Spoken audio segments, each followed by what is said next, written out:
Hey everybody, it's Monday. It's that time again to get into my studies before Abba and just to put it out there on how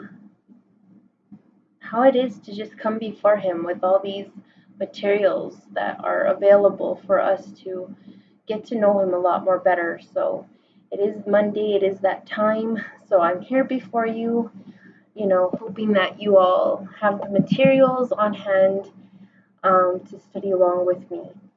um, because it's nice to have a partner, even though I know it's not live, nor are you nor any of you with me here, um, you know, at my house visiting. Um, that would be fun, just to have a study group. But I did put it out there a long time ago that I am part of the academy, HOI Academy, and there we all come together and we do study. So it is nice to be amongst other believers and learning the word together. So it's a different, how can you say, a different experience, from just going off by your own understanding and then reading it, and you're you're good in all with what you go about with Father. But it's a whole new different thing when he says, do not lean on your own understanding, and don't forsake the assembling with one another. So this way, all of us ironing, sharpening iron, and bringing our own thoughts to what is really being said, and to accept, examining these things even by their proper definitions to get a clear understanding. So sometimes, like those that their don't have a more enhanced study Bible, that has all the definitions. You can come with one thought of what the word is saying, and someone that does have the definitions, a good extensive Bible that has the materials to know the proper definitions to things, can sharpen the one that doesn't. So that's why I love, even study groups. But here I am before you because I'm not out there live yet to having it opened. But let's get into it. I'm going to open us up with some prayer. Um, Father Yahweh, I come before you, giving you praise, Father, and thanks for all that you do in our lives. Just being able to come before you one on one, and then to be able to go with others before you in study time. So this way we get that encounter with you, Father, and we get to put these things into our lives and see your word actually come to life. I know that some have a version of you that, you're just a good imaginative story, because they have yet to really experience, a true encounter, a connection with you, um, because their faith is still, you know, I don't know, not as strong. Their belief is not as strong. Maybe they've come to trying certain things, but their understanding of your truth was only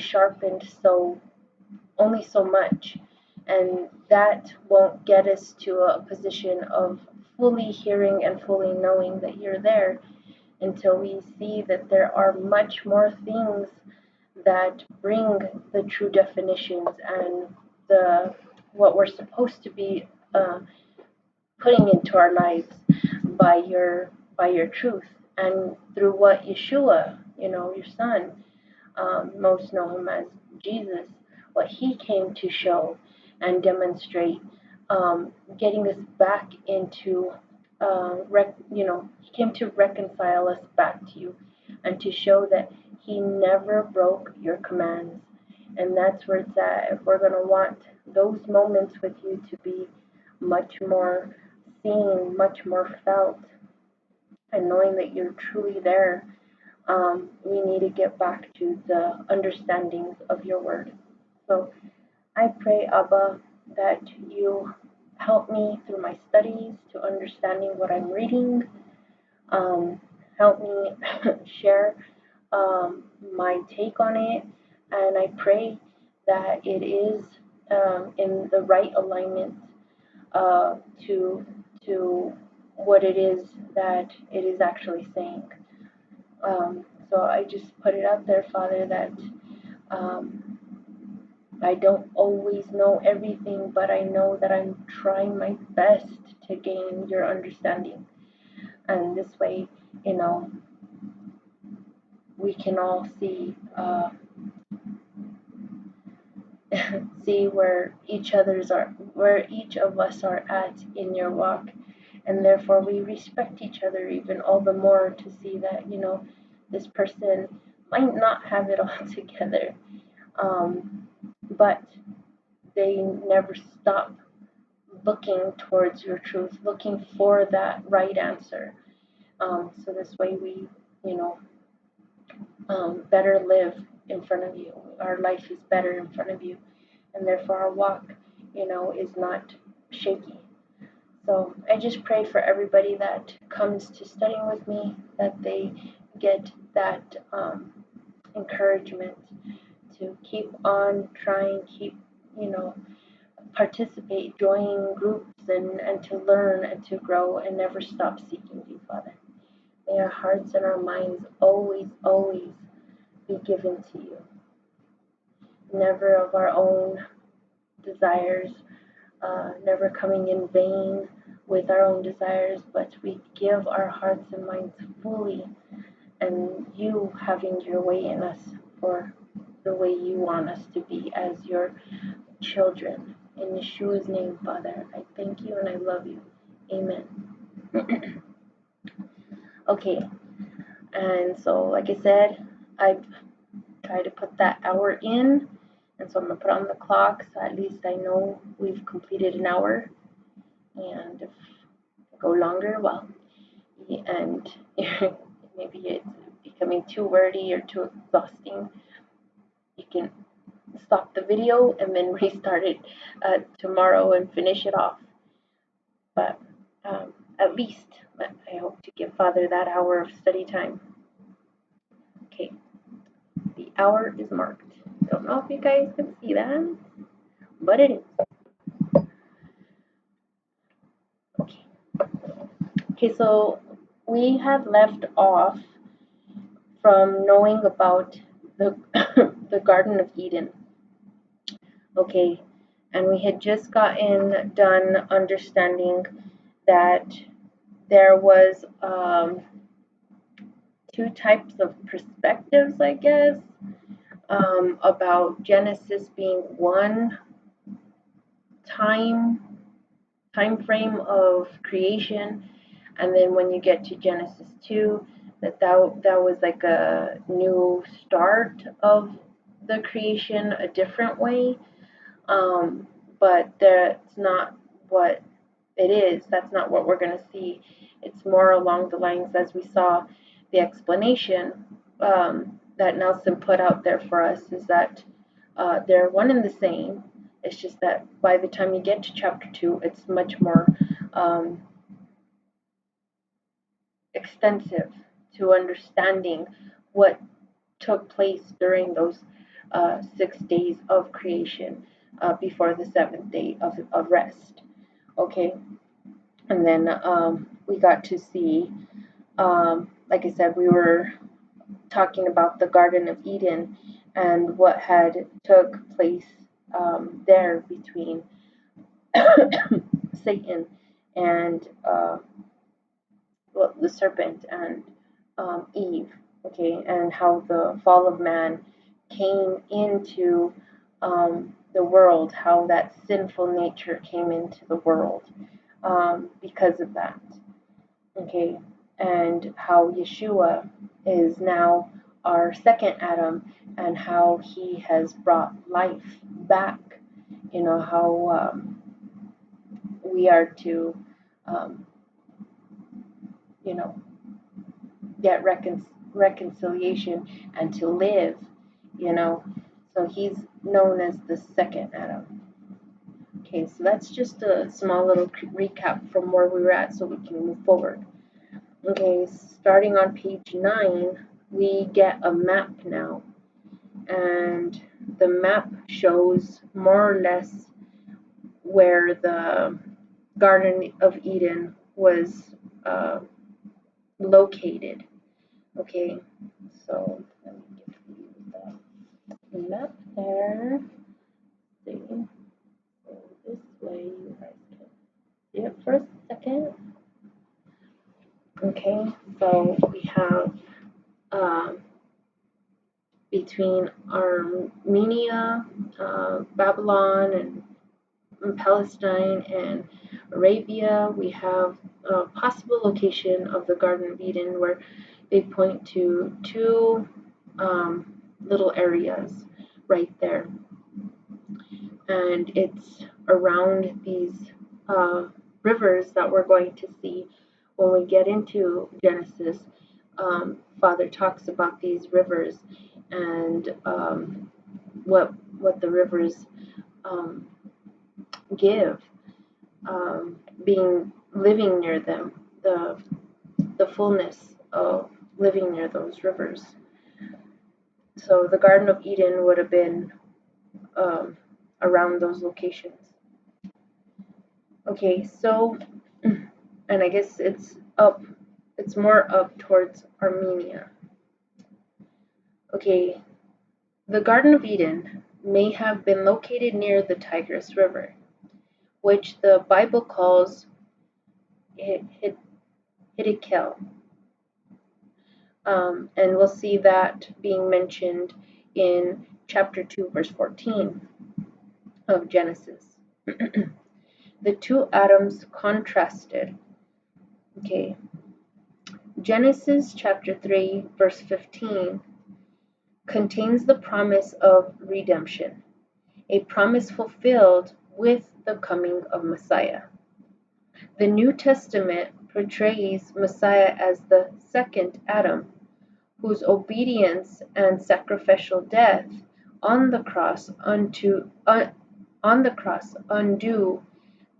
Adam's disobedience. Okay, and we will see that type of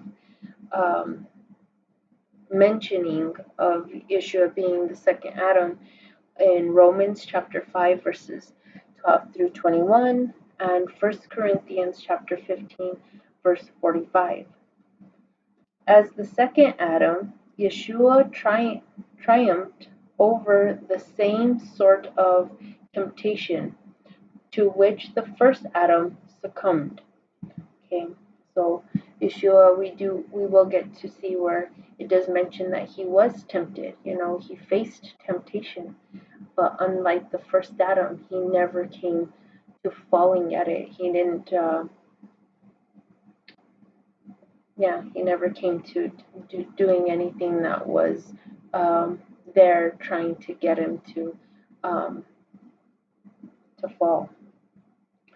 Okay, then we have a little chart that they've made, and I don't know if you got to see that, or if that's just the map, but here we have a chart right there. Temptation, the two Adams contrasted. And we have in the categories, we have 1 John 2:16. Then the next one over is Genesis chapter 3, verse 6, first Adam. And then we have Luke chapter 4, verses 1 through 13 on the second Adam being Messiah. Okay, so in 1 John 2:3, the first mention is the lust of the flesh.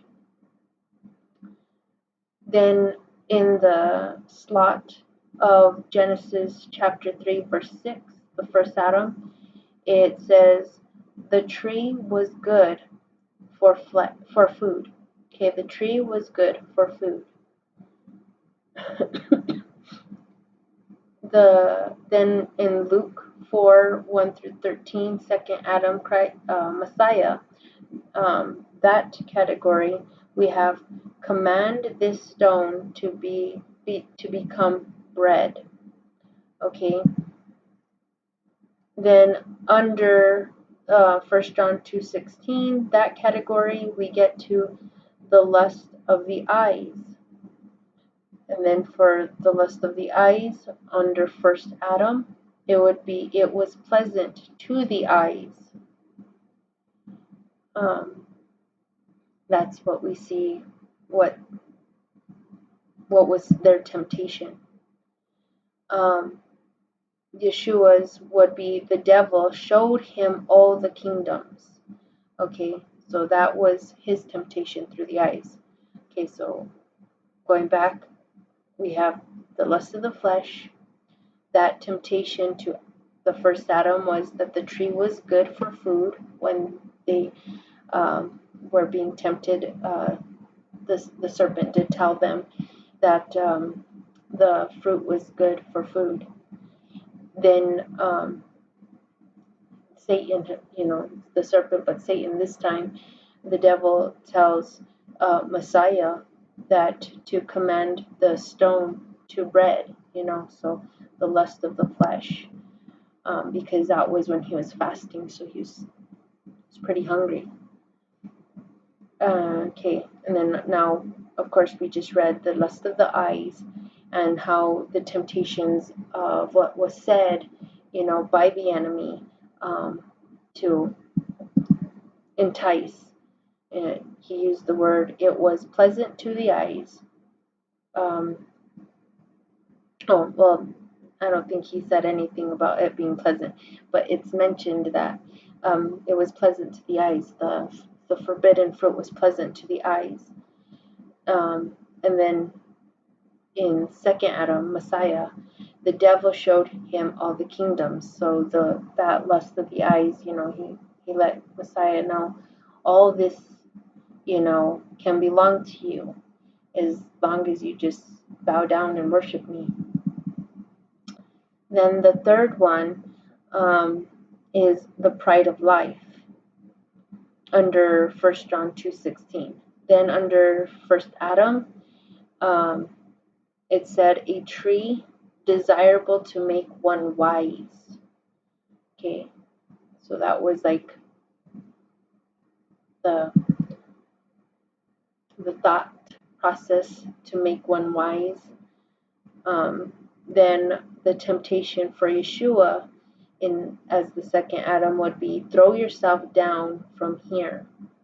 Okay, and that part I don't know how they picked that one as being like to point towards the pride of life. Throw yourself down from here. I'm guessing it's just to that was the part where they should have put, these angels won't let you stub your toe or something like that, or that the angels would come to his rescue in a sense. I think that they should have put that more, because like that pride of life, like, yeah, you got your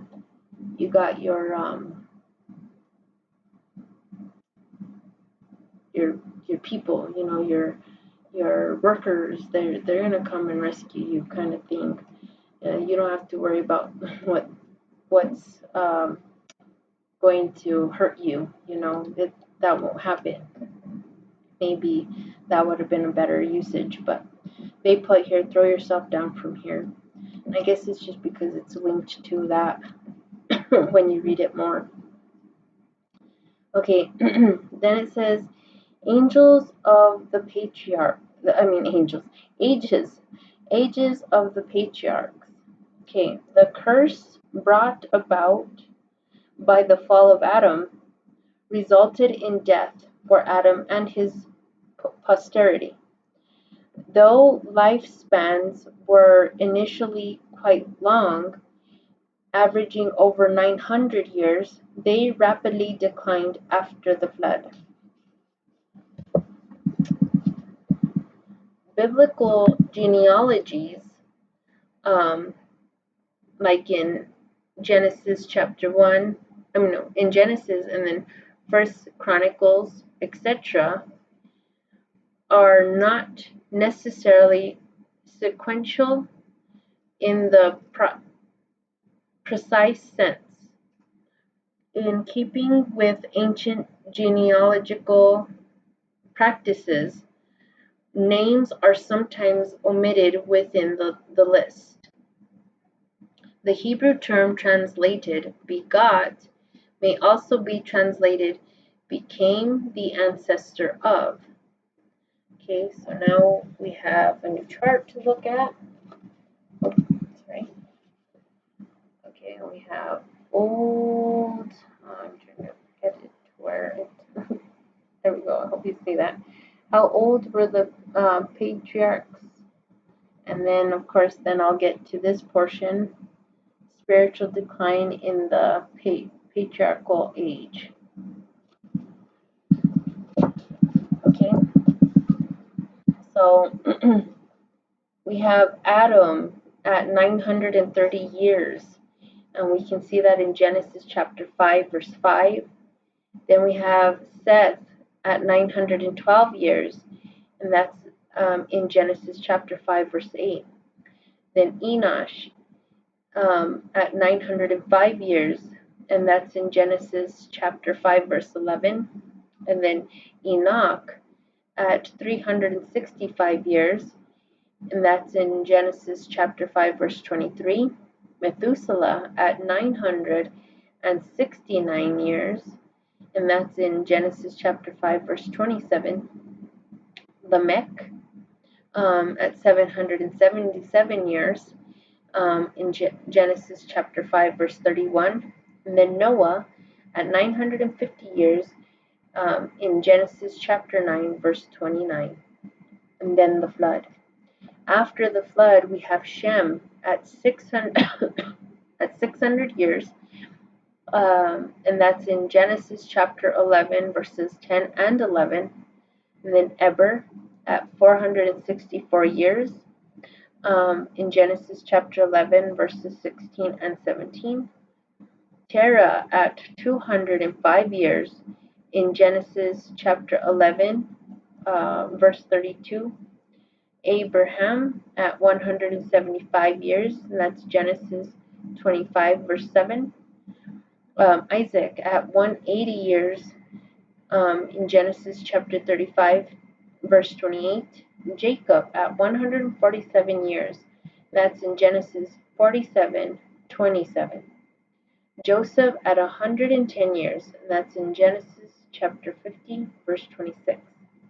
The patriarchs who lived before the flood had an average lifespan of about 900 years, and that's in Genesis chapter 5.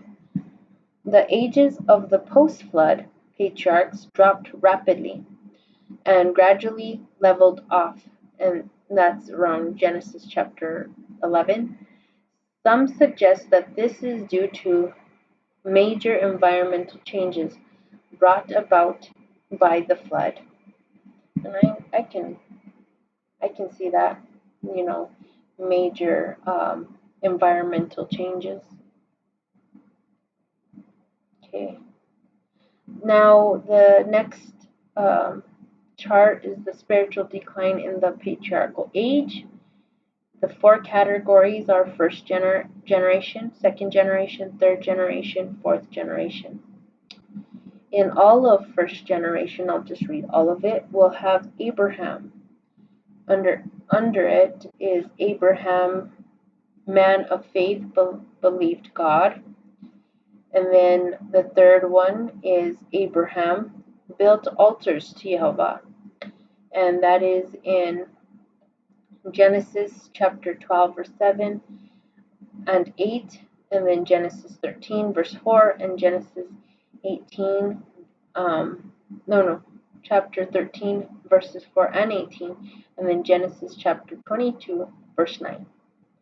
Then the second generation is Ishmael and Isaac.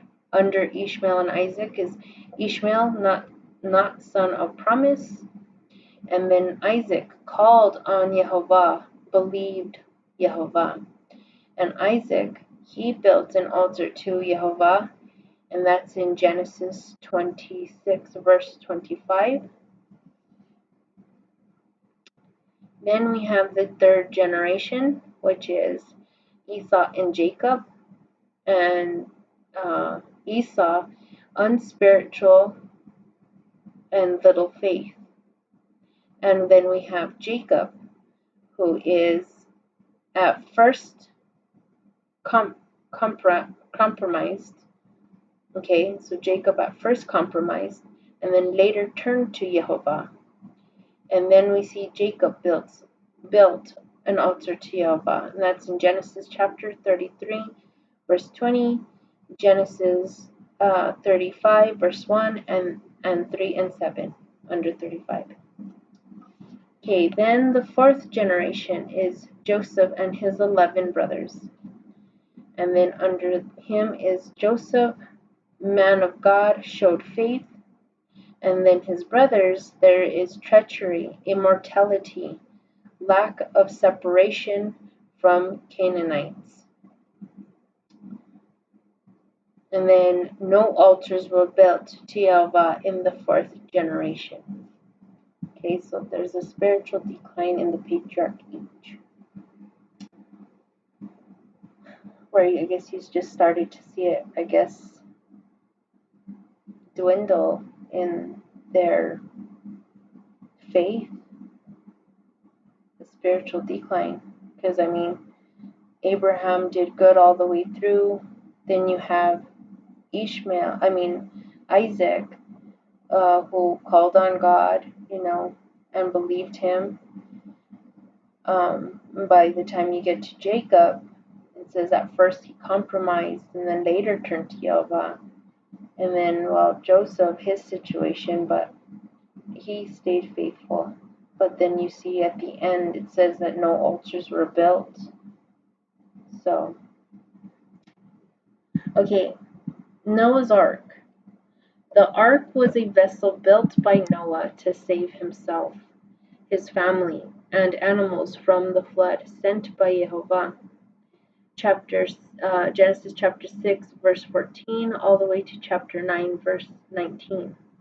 The ark was about 450 feet long, 75 feet wide, and 45 feet high, with 3 decks. Scholars have calculated that a vessel of this size would hold more than 43,000 tons. After almost a year on the water, the ark came to rest on Mount Ararat in what is now Turkey. Numerous attempts across the centuries to find the remains of the vessel have been futile. Shifting glaciers, avalanches, hidden crevices, and sudden storms make mountain climbing in the area extremely dangerous. The ark reveals both the judgment and mercy of Jehovah. His righteous judgment is seen in the destruction of the wicked, but his mercy and care are demonstrated in his preservation of Noah, and through him of the human race. The ark is a striking illustration of Messiah, who preserves us from the flood of divine judgment through his grace. From the ancient world, there are several other flood stories that are remarkably similar to the biblical account in many details. In the most famous of these, Utnapishtim,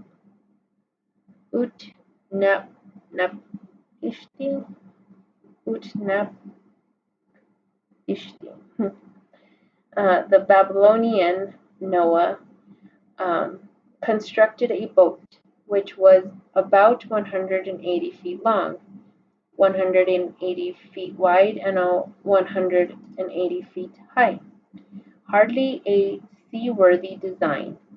In stark contrast to these stories, the book of Genesis presents a holy and righteous Jehovah God who sends the flood in judgment against sin and yet mercifully saves Noah and his family because of their righteousness. In the New Testament, Yeshua spoke of the flood and of Noah and the ark, comparing the days of Noah with the time of the coming of the Son of Man.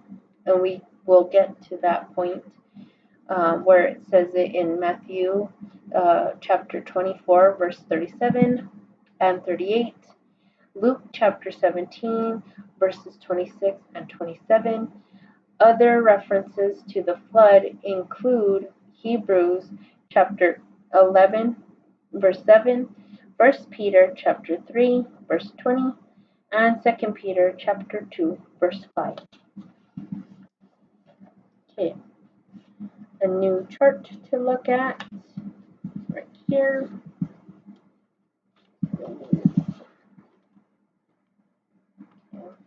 So you can kind of see where I'm going. Does the Bible really say that? Common sayings from Genesis. Many popular sayings have their roots in the Bible, yet people often use these phrases without recognizing their biblical origins. Here are several common sayings or phrases that can be traced to the book of Genesis. And that's pretty true. Kind of wanting to give you an example of this is I remember I have a friend on Facebook, and he had a post of a famous I think martial artist, a martial art person, and it had a certain saying by this martial artist. Then I read the quote on there, but in my mind I was like, he's not the one that said that. That's in the Bible. So that's true. There's a lot of popular sayings that we don't understand that just because a popular artist of any type, out of a movie, celebrity, musician, singer, all these that say stuff and we can quote them, but yet some of what they say is coming from the Word. And I find that very fascinating. So I even let him know, it's just like, he's not the first one that said that. Did you know that comes from the Bible? But yeah, that's what that took me to right now. Okay, we have 3 categories we're going to be reading. Saying or phrase. Okay, then there's going to be the meaning today of it, then the original context or meaning of it. Okay, so the first one is a Garden of Eden. That's either a saying or that's a phrase. The meaning of it for today is called a paradise of unspoiled beauty, and unlimited resources. Okay, so a paradise of unspoiled beauty and unlimited resources. The original context or the meaning of it is the place where Jehovah originally put Adam and Eve before their sin. And that is Genesis chapter 2, verse 8 and 15. Okay, so I know a lot of times this is where, like, when we use modern phrases or we say things to a particular area of the word, we do need to understand where it first started from, and know that sometimes some spiritualized things, or bring type of symbolism or something to that, um, to reference something like more, I don't know, poetic, or you know but that we have to understand that it was an actual place, or it was actually said, not just because over time it's been moved into a position of a metaphor, I guess is how you can say it, an analogy. Okay, so now the second one, out of a saying or a phrase, is the forbidden fruit. The meaning that is used for it today is a pleasure or delight that we ought not to enjoy, but which is also more attractive because it is off limits, often refers to sexual gratification. Okay, and then the original context or meaning is the fruit of the tree of knowledge of good and evil, which Adam and Eve were told not to eat. And that took place in Genesis chapter 2, verse 17, and then Genesis chapter 3, verse 3 is where we'll see that spoken of. And so, yeah, it's good to always know where it starts. And then, yeah, you can use certain things to bring to an obedience to knowing where what happened originally by that, and use it in the same situation that you're facing, where there's something, that you shouldn't have, and but you know that it's there and it looks so good, you know.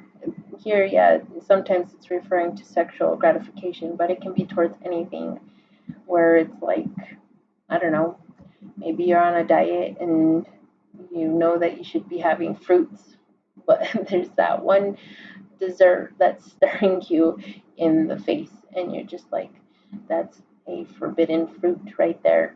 I mean, just as an example, but yeah. The next saying or phrase, Adam's apple. The meaning today, the hard lump of cartilage that is often prominent in a man's throat.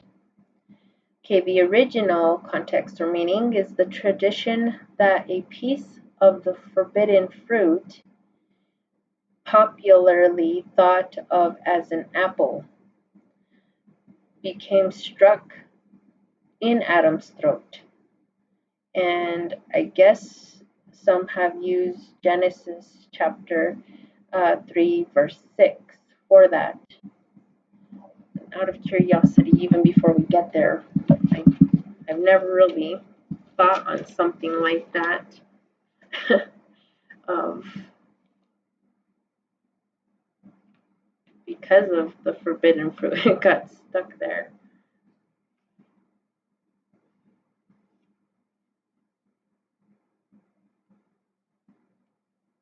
On the apple. Yeah, see, and that's not, see, even by original context, that would be something wrong because of the fact that it doesn't specify what kind of fruit it was. So, I mean, would it have been like if you took a bite of a strawberry throat, Adam's strawberry, just makes you wonder. Okay, so it said what in Genesis chapter 3, verse 6. And when the woman saw that the tree was good for food, and that it was pleasant to the eyes, and the tree to be desired to make one wise, she took of the fruit thereof, and did eat, and gave also unto her husband with her, and he did eat. Okay, but I don't know. The original context, I guess, would still seem to be like some kind of, I don't know, um, a made up, a made up context or meaning, not necessarily original, because it's not even quoting it rightfully. The tradition that a piece of the forbidden fruit, properly thought of as an apple, and see that's wrong too because it doesn't specify, became stuck in Adam's throat. I mean, did he choke? Pretty sad. I don't know. That it said that original context or meaning, but it doesn't say that at all. But anyways, there we have it. We have today's thought of it, of the actual lump thing in a man's throat, and where they try to make it into something, and pointing at Genesis chapter 3, verse 6 for it. The next saying or phrase, the fig leaf, okay? The meaning today for the fig leaf is, in art, a small covering for the genitalia, figuratively, any means of protecting oneself from embarrassment. Okay. Then we have the original context or meaning, where they pick this, saying or phrase from, and what they pointed at is the coverings that Adam and Eve made after they sinned and became aware of their nakedness. And that it points to Genesis chapter 3, verse 7. So, yeah, I can see where the meaning today has, and it kind of seems to fit both areas, because one for the covering of the private area. So did Adam and Eve do that? But I never knew some using it for the figurative, and it seems really interesting. Any means of protecting one's self from embarrassment. Be like, I had to cover myself with the fig leaf. Okay. Next saying or phrase. Am I my brother's keeper? Okay. The meaning it's used for today is a rhetorical question often posed to evade responsibility in regard to someone else. Then we have the original context or meaning, where it stems from, which actually points to Cain actually saying this. The question with which Cain replied when the Lord asked him where Abel was, whom Cain had murdered, and that we will see that saying come from Genesis chapter 4, verse 9. And there have been many that have used that as a rhetorical, not so much that they actually quote him to say it themselves, but their manner, some people's conduct just kind of points to that same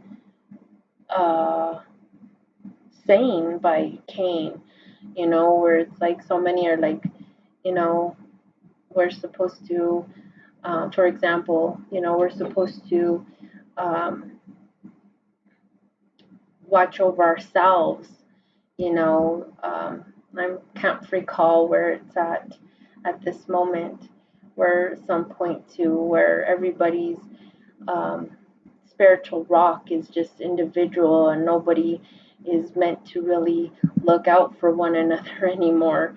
And yet there's so many places where, like I said in the beginning of it, is where we're not even supposed to forsake the assembling, and we are supposed to be accountable one to another and watch out over one for another. So this way, your brother, you know, is not um, falling, and but so many are like, well, that's yours, your walk is different than my walk.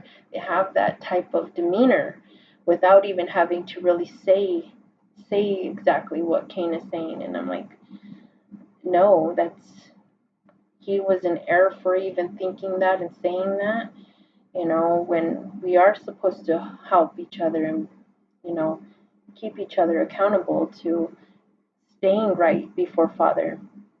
And that is being mindful of your brother or your sister. Because if not, when you see them going down and you're not trying to help the situation, then it also falls on you. You have that same example through the prophet Ezekiel, I think, is where even Father's like, you go and tell the people. Granted, yeah, when you're reading it, there's like a lot of people possibly not knowing of the word, or unless they did know it once. But regardless, you go and you still keep telling people that his laws and his ways are supposed to be obeyed. And if they're not being warned or told, then, their fall falls on you. So you're just as bad as they are if you're just turning a blind eye.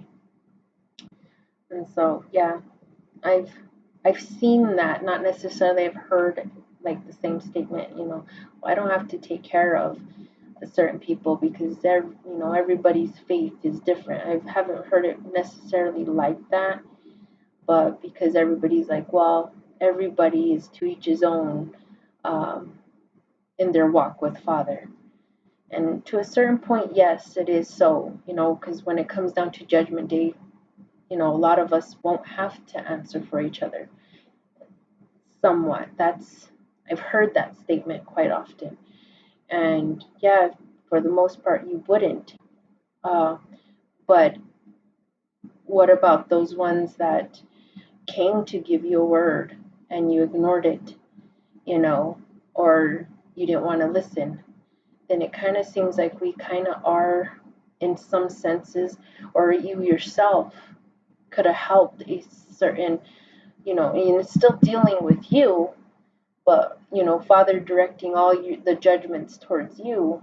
But are those going to be the ones that you're hearing that, was I my brother's keeper kind of attitude, where you won't be just talking about what you've done, but the things that you also could have done to help certain situations of that of another? Just these are certain of my uh, questionings, especially when it comes down to like trying to help and be there for somebody else. Will I also have to answer because I didn't say what I possibly should have said? Or do I look at it as like, yeah, that same type of attitude where it's like, well, that's their faith, that's their position with what they're knowing by the word. I have my own position, but regardless, I think we're still supposed to come, into trying to still see where truth is. And so this way, the truth can put us back, you know, right, you know, which one is closest. If both are not, well, then both get back in line because due to the definitions and the thorough search, you know. But yeah, that one, that saying is pretty well seen, not necessarily always heard. Okay, the next saying and phrase, 40 days and 40 nights. The meaning today is usually a long passage of time. The original context or meaning, it comes with the duration of the downpour that caused the flood of Noah's time, and that we will see in Genesis chapter 7, verse 12. Then the next saying or phrase is Babel, or a Tower of Babel, and the meaning for today is a symbol of confusion and chaos. Okay. Um,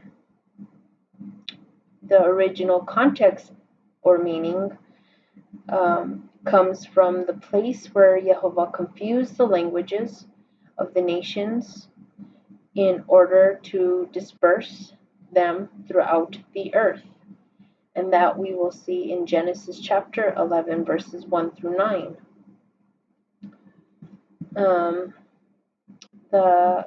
The next saying or phrase is the promised land. The meaning for today, an image of ultimate freedom, happiness, and self-determination. And so the original context or meaning is the phrase used to describe the land that Jehovah promised to give Abraham's descendants.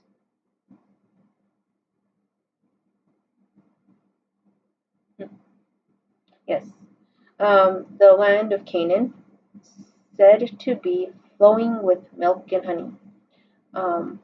That is, we'll see that in Genesis chapter 12, verse 7, and chapter 15, verses 8 through 21. The promised land.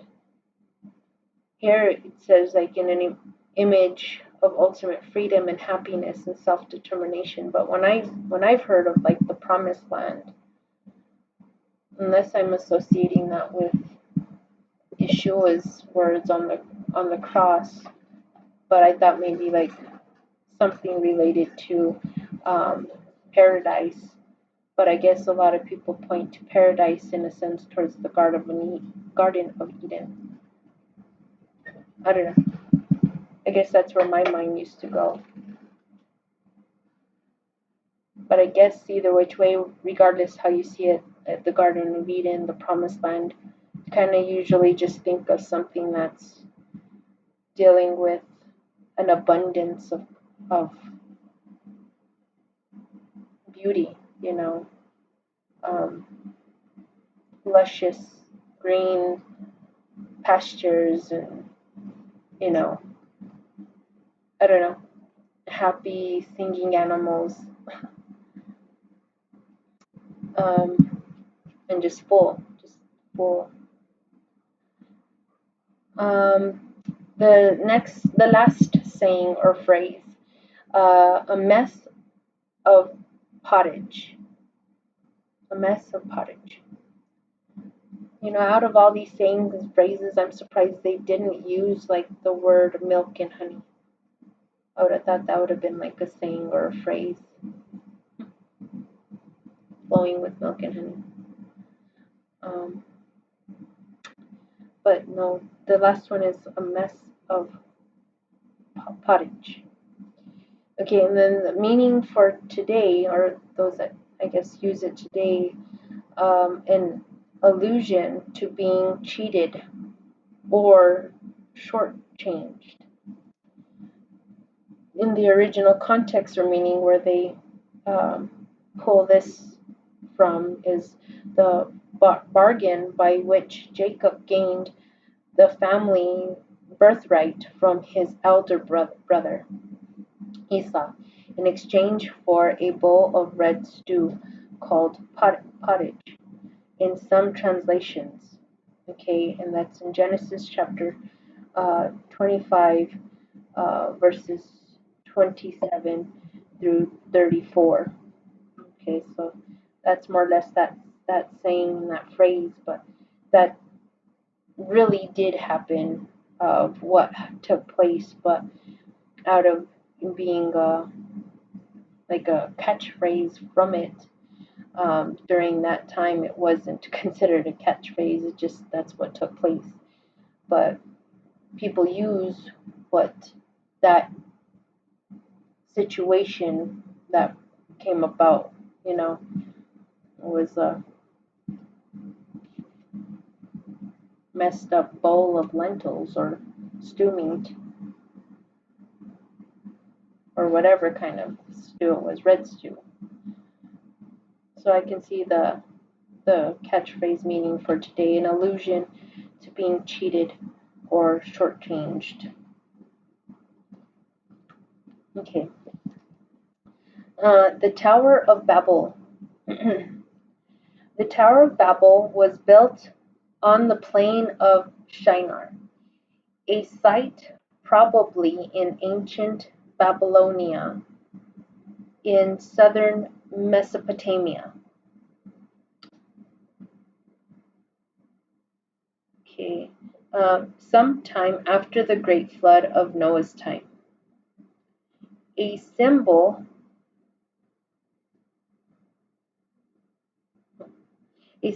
of man's sinful pride and rebellion. Okay. The structure was built to satisfy the people's vanity. Let us make a name for ourselves. And that comes in Genesis chapter 11, verse 4. We'll see that kind of saying, let us make a name for ourselves. I guess that type of pride that was creeping in or was crept in. The pyramid-like tower was expected to reach heaven. These people were trying to approach Jehovah on their own self-serving terms. But they learned that the gates of heaven cannot be stormed.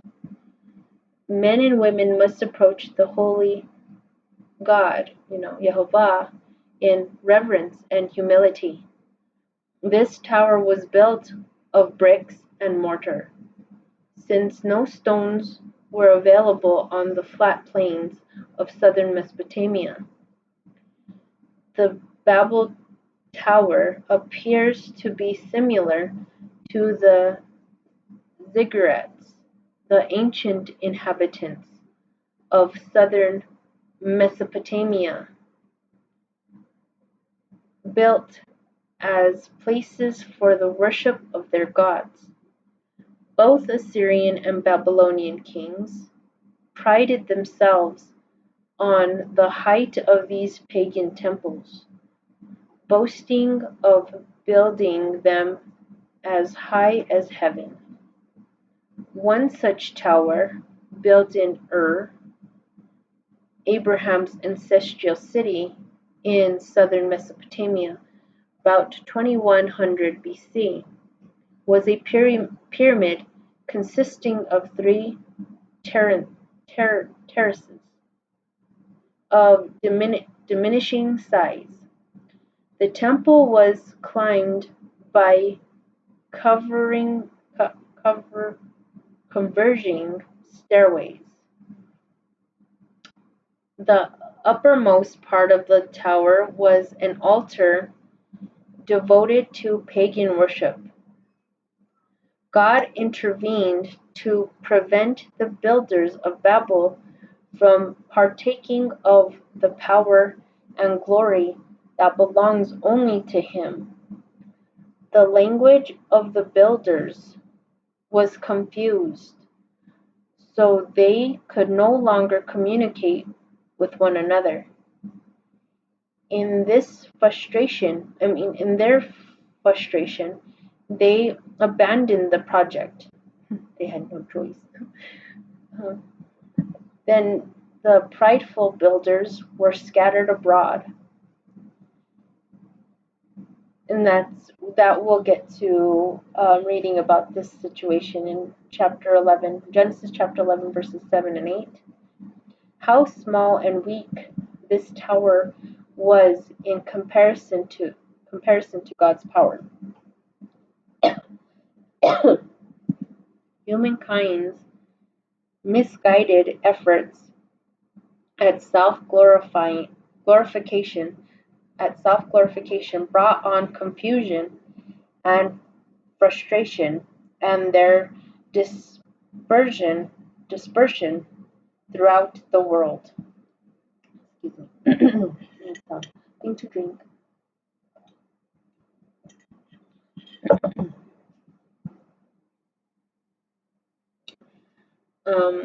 Let's see here. I think that's amazing. I was trying to think on what I was before I needed my drink. What thought had came to my head in seeing this situation between Father and all these people, trying to be unified to go up against him.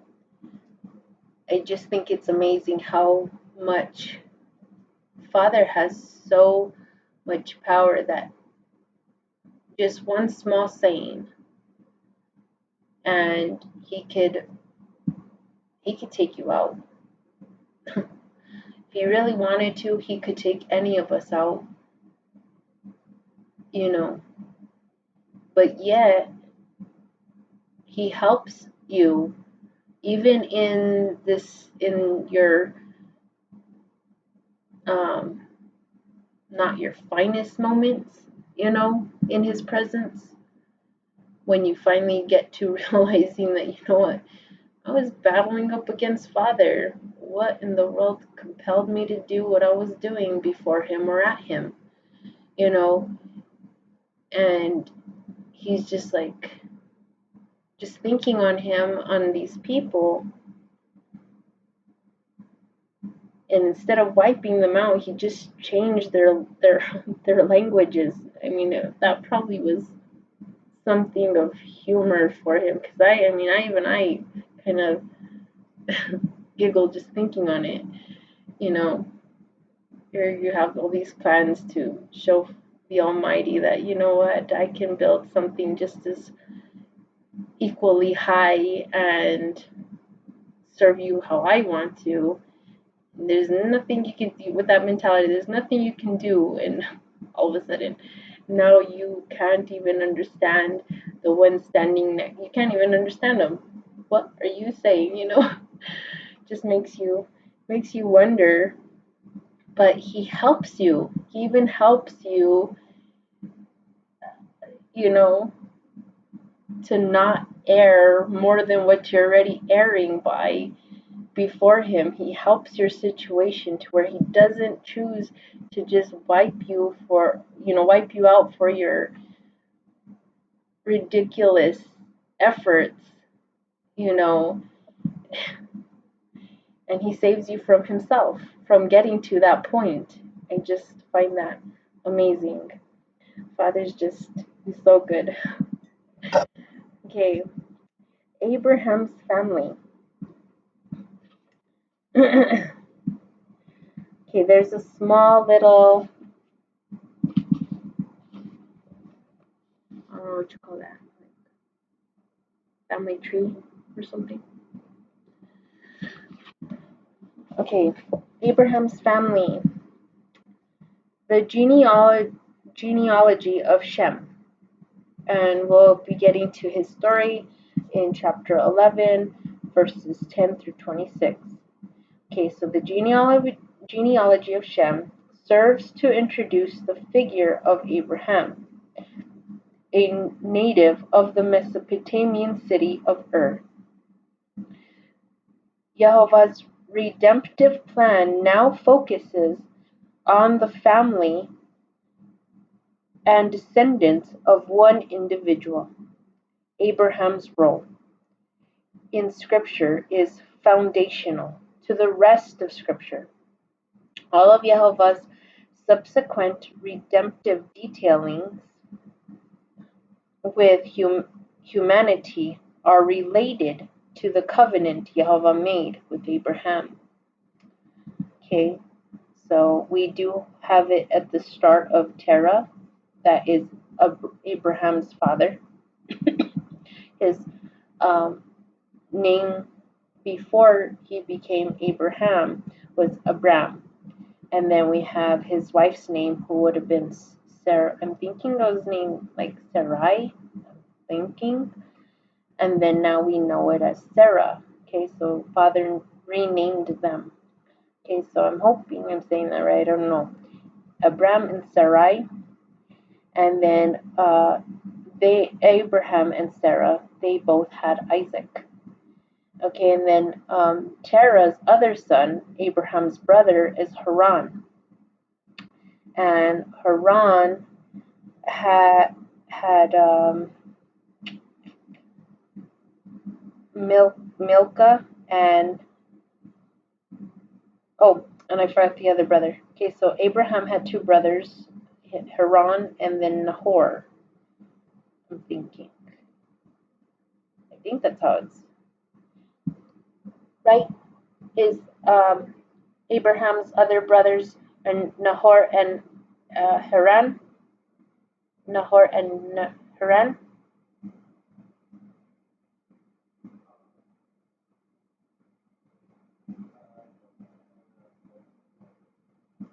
Okay. We'll get to that more when we get into the reading of it, but I'm guessing that's what it was because it has Terah. I don't know if you guys can see that Terah right in the middle, you know, and then it has it pointing to Abram's name, then Nahor's name, and Haran's name. Okay, and Haran, I think, is the brother that passed away, and Haran, who had three children, which is Milcah, Lot, and Iscah.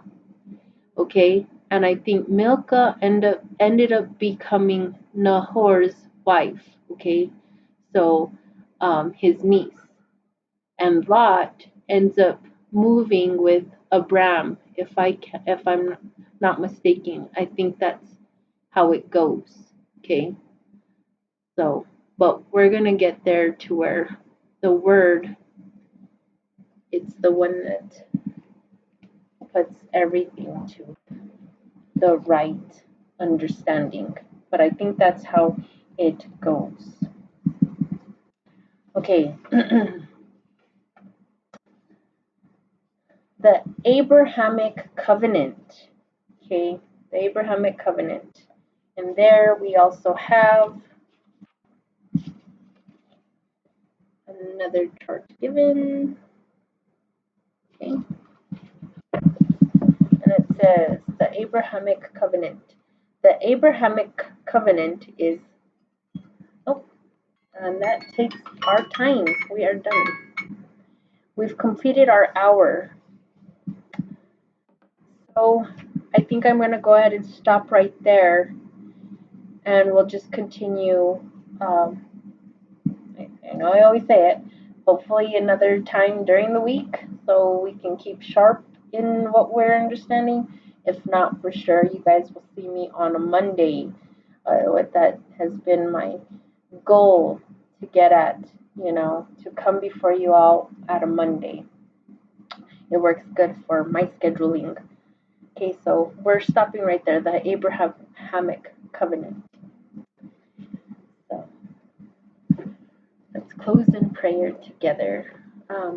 Father Jehovah, I want to just come giving you thanks and praise for your word, for all this understanding, this background where we can look and compare. And this way, when we come to reading your word, where it's at, we can see and understand all this stuff and where it comes from, or how it originally started. And just it's a wonderful thing, Father, just to know all this.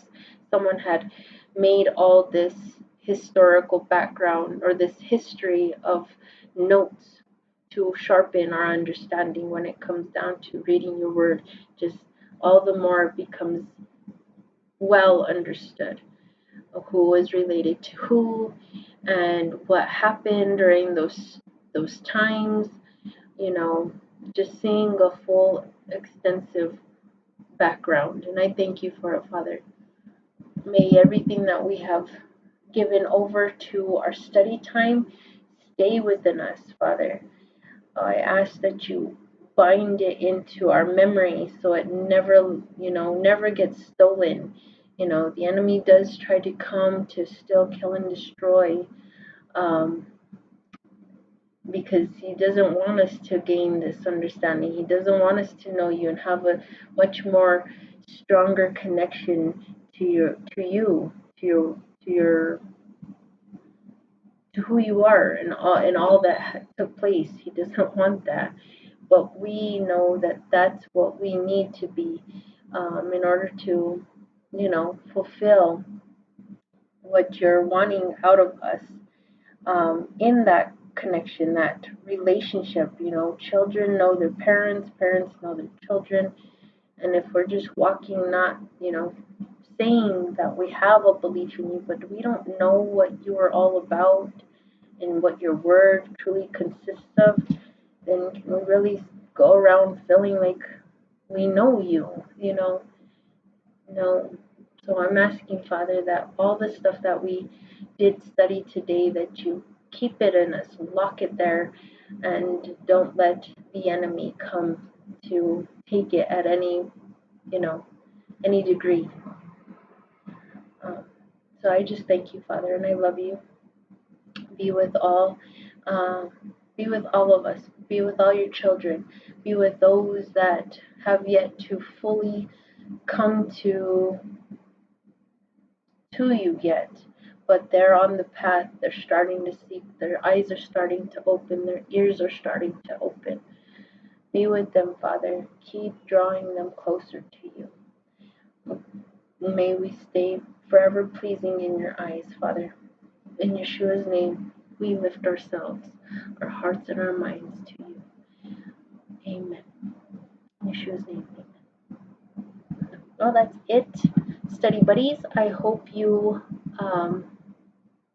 enjoyed listening to my reading and to see where my little headspace usually travels, or how I think my thinking process, and to see if it has, some type of connection to even your own, or maybe you never came to those kind of thoughts before. Maybe, it was something that was like, interesting kind of thing.